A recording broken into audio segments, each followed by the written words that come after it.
Anda nak tahu tak, antara penyebab penyakit yang paling utama dalam badan kita ialah nombor satu, tidak balance vitamin dan mineral. Maksudnya kalau bahasa sains dia panggil vitamin deficiency ataupun mineral deficiency. Jadi antara mineral dengan trace mineral lagi tu dan juga vitamin-vitamin tu kalau tak ada satu dua je dalam badan kita ataupun tak cukup aja, lambat laun dia akan keluar masalah. Contoh kalau kita tak cukup vitamin A, lambat laun mata kita akan rosak.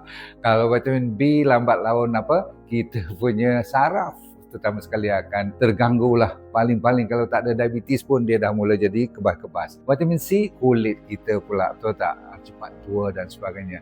Vitamin D, siapa tak tahu, vitamin D tu bapa kepada semua vitamin dan hormon pun dialah kepala untuk proses. Jadi semua-semualah E, vitamin apa lagi, K, semua tu bagus untuk darah, untuk jantung, liver, kidney, semua tu dia perlukan balance. Sebab itulah kalau nak ambil satu je produk, kalau tidak kena ambil 10 botol vitamin mineral tu.